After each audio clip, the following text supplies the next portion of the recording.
శివారెడ్డి గారు, మీరు 2013కి ముందు ఏ పార్టీలో ఉన్నారు? తెలుగుదేశం. అటు తర్వాత మా దగ్గరికి వచ్చి, అయ్యా నేను సర్పంచ్గా ఉంటాను, మీలోకి వస్తాను, మీ పార్టీలో ఉంటానని మాతో చేతులు కలిపి సర్పంచ్గా 2013లో నిన్ను గెలిపిస్తే మాకే ద్రోహం చేసినావు. నీళ్ళ ట్యాంకు బిల్లులో వాటర్, నీకు గ్రామంలో తాగునీటి సమస్య ఏమైనా తీవ్రతరంగా ఉంటే 4 ట్యాంకర్లు తోలేది, 10 ట్యాంకర్లు రాసుకుండేది. అట్లా 1 కోటి పైన సంపాదించినావు నీళ్ళ ట్యాంకుల్లో. మేము అది కూడా పట్టించుకోలేదు. గ్రామంలో ఏదో చేసుకొని వానితో మనకేమి. అట్లాంటి వాడిని నువ్వు ఈరోజు ప్రతి వాడిని విమర్శిస్తున్నావు. విమర్శించడానికి నీకేం హక్కు ఉంది? ఎన్ని పార్టీలు మారినా మీరు? కమ్యూనిస్టు, తెలుగుదేశం, కాంగ్రెస్, వైఎస్ఆర్, ఇన్ని పార్టీలు. రోజుకొక పార్టీ, గడియకొక బుద్ధి, గంటకొక మాట మాట్లాడేవాడు నువ్వు రాజకీయ చరిత్రహీనుడివి. బాగా ఆలోచన చేసుకో. నువ్వు పరిటాల కుటుంబంతో బాగుపడి వాళ్ళని ఇప్పుడు విమర్శిస్తూ ఉన్నావు. నీకు విమర్శించే అంత నైతిక హక్కు ఎక్కడుంది? నువ్వు సర్పంచ్కు చేసినావా 2023లో 21లో? నేను గట్టిగా చేసినాను అని చెప్తావు. ఎక్కడ చేసినావు? 10 లక్షల డబ్బులు ఇచ్చి తెలుగుదేశం క్యాండిడేట్ గెలిచాలని చెప్పి డబ్బులు పంచినావు గ్రామంలోకి వచ్చి. ఈడ వచ్చి ఫోజులు కొట్టేది రాజకీయ నాయకుల దగ్గర. అయ్యా నేను చేస్తే గెలిచినాడు వైఎస్ఆర్, ఎంపీటీసీ గెలిచినాడు, సర్పంచ్ గెలిచినాడు అని. నువ్వు నిజంగా వైఎస్ఆర్కు చేసింటే ఎంపీటీసీకు, సర్పంచ్కో మన ఊరు అక్కమ్మ గారి గుడి దగ్గర వచ్చి ప్రమాణం చేసి నిజంగా వైఎస్ఆర్ కాంగ్రెస్ పార్టీకి చేశానని చెప్పుదురా. నీలో దమ్ము ధైర్యం అనేది ఉంటే. నువ్వు ఎలా చేసినావు? తెలుగుదేశానికి చేసినావు. నువ్వు నమ్మక ద్రోహివి. 4 ఏళ్ల కంటే నమ్మక ద్రోహివి నువ్వు. నిన్న ఎలక్షన్లో, ఎమ్మెల్యే ఎలక్షన్లో నేను చేసింటే గ్రామంలో ప్రకాష్ రెడ్డికి 60 ఓట్లు మెజార్టీ వచ్చినది అంటావు. ఏడ చేసినావు చెప్పుదురా ఊర్లోకి వచ్చి. పలానానికి ఓటు వేయండి వైఎస్ఆర్కి అని చెప్పినావా నువ్వు? లేదు. అంతా మోసము. నీ కుట్రలు ఇవన్నీ పద్ధతి కాదు. శివారెడ్డి గారు, నువ్వు 3 ఎకరాల భూమోనివే. ఈరోజు అనంతపురంలో ఆ వంక దగ్గర 1 కోటి రూపాయలు పెట్టి ఇండ్లు కట్టి ఎక్కడి నుంచి వచ్చింది నీకు లెక్క డబ్బు? ఏం కాంట్రాక్టర్వా? నువ్వేమన్నా క్లాస్ 1 కాంట్రాక్టర్వా? లేకపోతే ఏం కాలువలు చేసినావా? పోలవరం డ్యామ్ చేసినావా? నాగార్జున సాగర్ చేసినావా? బాక్రాడంకల్ ప్రాజెక్ట్ చేసినావా? చెప్పు, ఎక్కడి నుంచి వచ్చింది నీకు డబ్బు? పరిటాలతో కొమ్ము కాసింటే వాళ్ళ మెతుకులు తిని ఈరోజు ఆ ఇల్లు కట్టించుకున్నావు. 9 ఎకరాల భూమి కొన్నావు. నీకేమి 100 ఎకరాల భూమి ఉన్నావు నువ్వే? మీకు 3 ఎకరాల భూమి కొనివే నువ్వు. అంతకంటే ఎక్కువ లేదు నీకే. ఈరోజు కొన్నావు మోసం దగాలతో, డబ్బులన్నీ నాశనం చేసి, జనాన్ని మోసం చేసి. నువ్వు పరిటాల కుటుంబంతో కుమ్మక్కయ్యి వారి ఇసిరే మెతుకులు తిని కుక్క కన్నా విశ్వాసం ఉంటుందేమో కానీ నీకుండదు. ప్రకాష్ రెడ్డి వాళ్ళు నీకు ఎంత సాయం చేసినారో అది నీకు లేదు. నువ్వు చరిత్రహీనునివి శివారెడ్డి. నువ్వు మొత్తం అంతా మా దుక్కు పార్టీలోకి వచ్చినప్పుడు మీ వాళ్ళంతా ఎక్కడ చేసినారో? తెలుగుదేశానికి. నువ్వు కూడా చేసినావు. మాకు నమ్మకం లేదు. నువ్వు కూడా చేయలేదు. డబ్బులు ఇచ్చి 10 లక్షలు నువ్వు కూడా తెలుగుదేశానికి ఏమని చెప్పినావు? వచ్చి ప్రకాష్ రెడ్డి దగ్గర నేను చేసింది గెలిచినాడు కృష్ణారెడ్డి అంటావు. నువ్వు ఎవరికి చెప్పినావు ఓటు ఏమని? నువ్వు ఇచ్చిన ఆధారాలు నా దగ్గర ఉన్నాయి. ఎవరికి డబ్బులు ఇచ్చిండేది, యాడిచ్చిండేది, తెలుగుదేశానికి ఏమైనా ప్రూఫ్లు పెట్టమంటే పెడతా. ఈ మీడియా మిత్రుల మీద నాకేం భయం లేదు. నేను ఎవరికి భయపడాల్సిన పని లేదు. నీ కుమారుడు యాక్సిడెంట్ అయ్యి బెంగళూరు హాస్పిటల్లో ఉంటే ప్రకాష్ రెడ్డి ఎవరో నీ మిత్రుడికి బాలచంద్ర అనే అతని కన్నా అకౌంట్లోకి డబ్బులు వేయమంటే ఇంత డబ్బు వేశాడు. ఇదిగో ఈ ప్రూఫ్లు ఉన్నాయి. ఇవన్నీ తెలిసే 3 లక్షల డబ్బులు వేశాడు అతను. అది కూడా విశ్వాసం లేదే నీకే?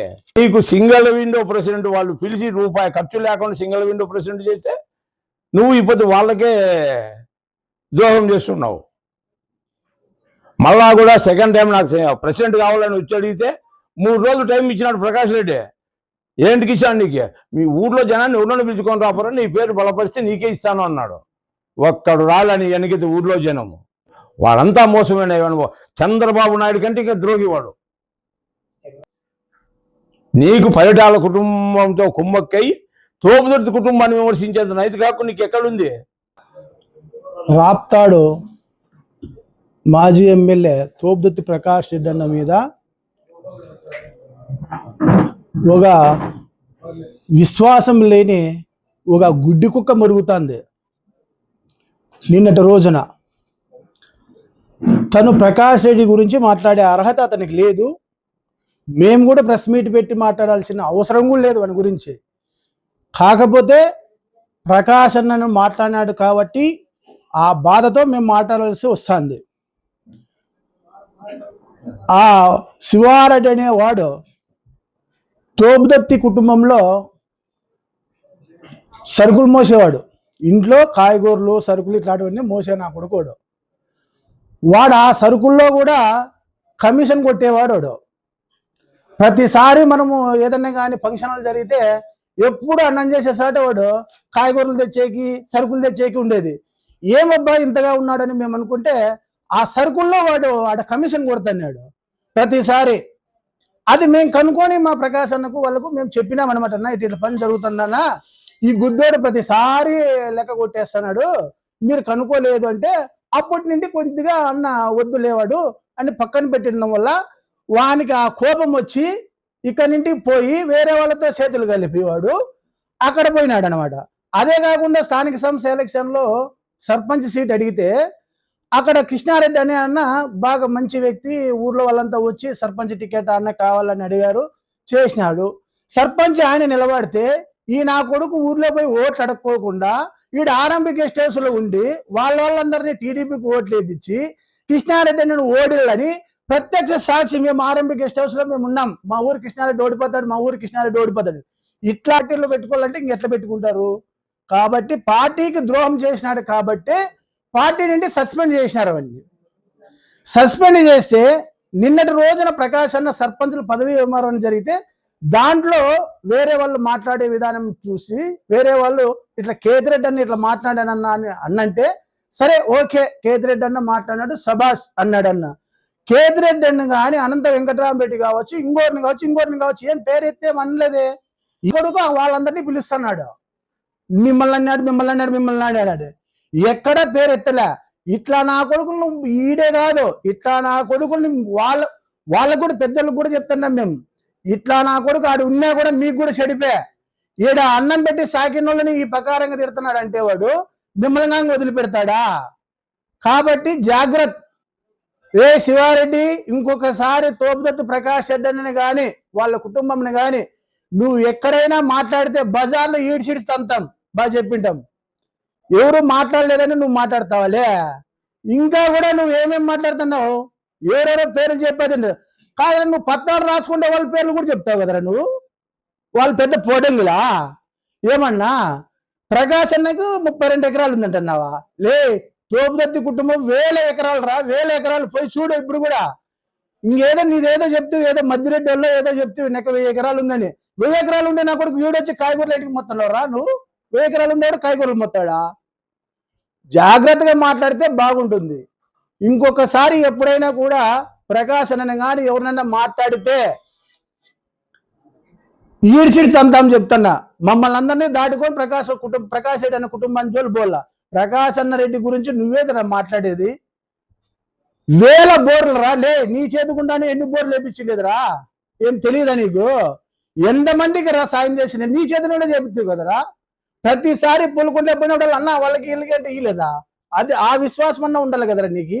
కనీసం నిన్ను ఇంట్లో దగ్గర బండేసుకున్నారా నువ్వు అంటే అప్పటికే వాళ్ళకి కుమ్మక్కైనవరా. మావి తెలుగుదేశం వాళ్ళకి ఎట్లా పోతున్నాయి అబ్బా మా సమాచారం అనుకుంటే నువ్వే జరదేస్తాను. నువ్వు పొద్దుముళ్ళు రావడము, మా ఆత్మారమిడి పెద్ద దగ్గర కళ్ళకాడ కూర్చోవడము, పొద్దున్నే టీ తాగడము, ఈడే భోజనం చేయడము. ఈ నా కొడుకు మళ్ళీ తొబ్బెత్తుల గురించి మాట్లాడతాడు. ఈడ బ్యానర్లు కట్టడం, మళ్ళీ ఇంకోడు వాడు అందరూ రావడం. నీకు సంసారాన్ని నీకు తిరగదు. నిన్న శివారెడ్డి అనే వ్యక్తి అతన్ని మాట్లాడే యోగ్యత కానీ నాకు వాడిని మాట్లాడే మనిషి వాడిని మాట్లాడాలన్నా నాకు మనసు ఒప్పలేదు. అలాంటి నీచ చరిత్ర కలిగిన వాళ్ళ గురించి మేము మాట్లాడాలన్నా నాకు ఎలాంటి మనసు ఒప్పదు. వాని గురించి మా బావగారు ఎంతో గొప్పగా చెప్పినాడు. అంతమించి చెప్పాలంటే అలాంటి నీచులు, అలాంటి సంస్కారహీనులు నేను చూడంగా నీ సర్పంచ్ పదవి కోసం ప్రకాష్ రెడ్డి దగ్గర నేను వచ్చినాక ఇదే అన్నదమ్ములు ముగ్గురు, మేము ముగ్గురు కాదు అన్నదమ్ములు, నలుగురు. ఎవరు నలుగురు అంటే శివారెడ్డి మా 4వ తమ్ముడు అన్న వ్యక్తులు ఇలా ఈ కుటుంబ భవనంలో ప్రకాష్ తోపుదత్తి బ్రదర్స్ ముగ్గురు. వాళ్ళ నాయన్ని అడ్డం పెట్టుకొని ఎన్నో వాటర్ బిల్లు, ఎంతో డబ్బు ఏమన్నా సంపాదించుకో, కానీ నమ్మకం అనేది పని కాదు. నీ గురించి ఈరోజు మాట్లాడాలనుకుంటే నా 64 ఏళ్ళ వయసులో ఇలాంటి వ్యక్తుల గురించి మాట్లాడంటే నా మనసాక్షి విరుద్ధంగా ఇలాంటి సమయం వస్తుందని కానీ నేను ఊహించలేదు. దయచేసి ఎప్పుడు నీలాంటి వ్యక్తుల గురించి నేను మాట్లాడదలుచుకోలేదు. నువ్వు ఏ రోజు నాకు సరిసమానమైన వ్యక్తివి కాదు. నేను నిలబడినప్పుడు నాకు మొత్తం డబ్బులు ఖర్చు పెట్టి 10 లక్షలు నన్ను ఓడిలా ట్రై చేసేవి. నీ తరం కాదు, నీ చరిత్ర ఎవరు వచ్చినా నేనంటూ నిలబడితే గ్రామంలో ఎన్నో భూములు ఇచ్చినాము రా, ఎంతోమందికి స్కూల్కి స్థలం ఇచ్చినాము. హరిజన వాడికి 5 ఎకరాలు ఇచ్చాము, బీసీ కాలనీకి 5 ఎకరాలు ఇచ్చాము, గుళ్ళకి ఇచ్చినాము, భూములు గోపురాలకు ఇచ్చినాము.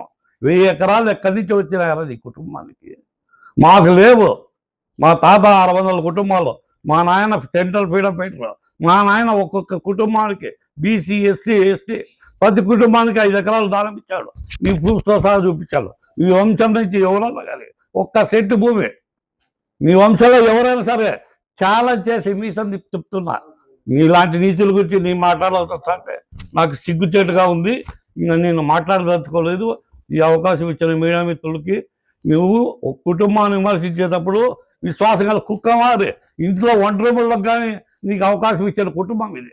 బెడ్రూముల్లోనూ వంట రూముల్లోకి దూరి ఒక స్వసద్ధునిగా ఇంట్లో ఉన్న వ్యక్తి ఈరోజు నువ్వు దీని మీద పైసలుగా ఎరక్తిన వ్యక్తుల దగ్గర చేరుకొని ఈరోజు నువ్వు మాట్లాడే విధానము ఇలాంటి బతికే వాళ్ళు ఏడవసాట చావడం మేలు. నీ స్టేజ్ నాకట్టు వస్తే నేను రైలుకి దూకి ఇప్పుడు ఈరోజు చనిపోతా. నీలాంటి నీ చరిత్ర నాకొద్దు.